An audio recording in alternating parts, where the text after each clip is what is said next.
Hey, everybody, welcome back to another episode of the Strategy Game Podcast. I'm your host, Lauren Shippey, and today we're going to be talking about family. Our Seen, Known, and Heard series has been moving along, and I know we've been talking a lot about the people in your life and how to see, know, and hear them a little bit more, and what that can do for us and what that can do for others around us. And we have to include family in that. And this episode was really just a culmination of reflection on just obviously my own family experiences, but then also just walking through family experiences with others. And family can be really hard. They can be some of the hardest people to see, know, and hear because they're the closest to you, and it feels the most emotional. It can be the most triggering. They can get under your skin very often. And so even if we are to take in a look from a family member, or they use a certain tone of voice, or they insinuate something that can just set us off so easily, right? And so why is that? Because we spend or have spent collectively over our lives the most time with them over the years. And so they know every part of us. They know the good parts, they know the bad parts, they know the uncomfortable parts. And when that happens, patterns develop, right, over time. And so there can be healthy patterns and healthy rhythms of operating. And then there can also be unhealthy patterns and rhythms of operating. And what happens there, the hard part of that is that our wounds can accumulate.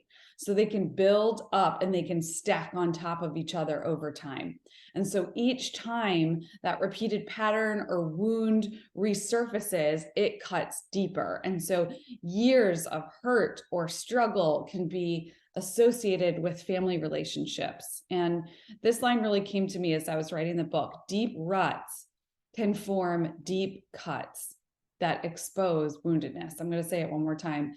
Deep ruts can expose or can form deep cuts that expose our woundedness. So it can feel like if we're going to try to see, know, or hear our family, it can feel scary.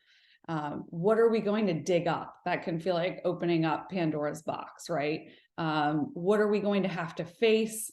What are we going to have to uncover that maybe we hadn't seen, or something that we had blocked previously? So what's the point? Why do we need to do it? Freedom. Freedom for us, and freedom even for them, even if we don't end up having conversations with them. And I'll get into that. But I really believe that when we release someone, even if it's not a conversation face to face with them, they can sense it, and it shifts the dynamic of the relationship. So it also gives us the opportunity to learn why we are the way we are, and to figure out what we want to bring with us from our family line, and what we don't want to bring with us, what we want to be intentional about cutting off and saying, hey, it stops here with this generation. I am not carrying that into a future generation. So there's great power in taking some time to see, know, and hear our families. We can look at this from a generational line perspective. As I talked about, we can look at kind of the patterns and the trends of our family lines, both the good and the bad. But there's also things that we can look at, the triggers that are really bothering us, that are getting to us currently. And so if we can get to a place where we can release that pain, and we can speak or we can receive forgiveness, that doesn't mean necessarily reconciliation. We can understand ourselves more. And it's almost like we make friends with that tension. We accept and embrace that tension and kind of what has happened. Not that we are saying that what has happened has been okay if there have been difficult parts, but what we say is, I'm not going to carry it with me. Like, picture yourself strapping on a backpack full of cinder blocks and trying to carry it around all day.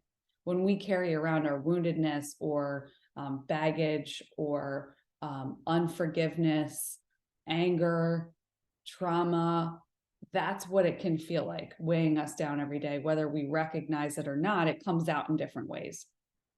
So what's great about this process is that it gives a voice to the things that we've always maybe known or sensed, but haven't known why. So it can give us clarity on, oh, this is what happened. This is why I am the way I am. This is why this is a trigger for me, right? And so there's freedom in recognizing that why. There's freedom in calling out the things that have made us who we are, the good and the bad things. And then when we're able to work through those, we can really see, know, and hear our families with a different love that can replace judgment, because we can say, hey, it's not my job ultimately to judge, and I can get the space that I need to process this, right? And I can set healthy boundaries that I need to. And even if it looks like loving someone from afar, that might communicate that we've received healing. And so what would it look like for you, if you think about this, to really understand your family? So as you're hearing me talk, what things are coming up for you? And I want you to just like let them come up in a safe space, because you're in a safe space right now. It's just me, and I can't talk back to you, and you with yourself, nobody else. And so as you think through that, what do you see generationally? Certain patterns might come up. Some you might not have even uncovered, but you might sense. Maybe there's some questions you need to ask to get clarity and understanding for yourself so that you can get healing. Family patterns and culture. Maybe there's things that come up like, hey, I see myself repeating this pattern and I don't like it. You get to change that. That's the great part about this. Personality, maybe there are certain personality traits that are great that you really love and appreciate. Take a minute, like take some time to call those out. And hey, I'm thankful for that. I'm thankful that, my mom or dad or sister or brother or grandparent was this way, because I see this now in myself and I like it. I like that part of myself, and then there's also the hard parts of it. So just really recognizing and understanding is just the first step. It's kind of like just uncovering these things with ourselves in that safe space is the start of this journey.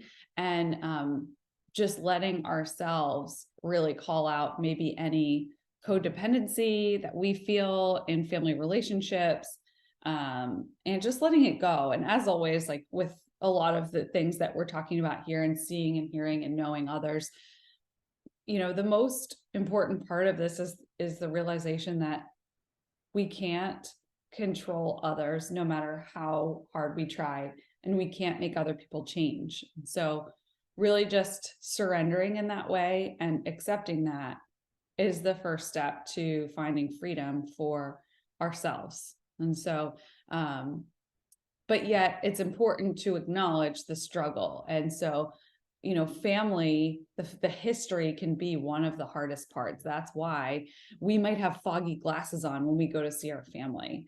I know for me, some of my family, even like my kids, right, can be like some of the hardest people to see, know, and hear for me, because I feel like it's too clouded by the emotions that come up, the different triggers, the repeated patterns that we go through, right?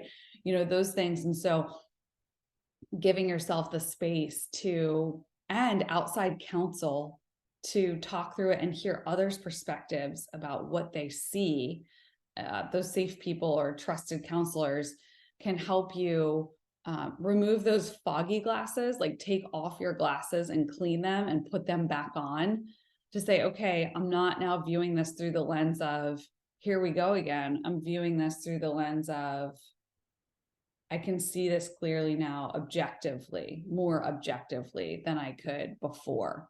And so that's the place that is really great to get to, because then we can have the freedom to work through it, to release, to forgive, and just to let that person be who they are, because we can't control them anyway. So the harder we try, the more like the worse it seems to get, right? So I was thinking about this analogy. So it's like we're standing on the shore of the beach and we're standing in the sand. And did you ever just like as a kid let the waves come and bury your feet? And so you stand there for hours and try to see how deep you can get into the sand, right? And that's what we want to do when someone else wants to try to change us, to move us. We push harder not to be moved.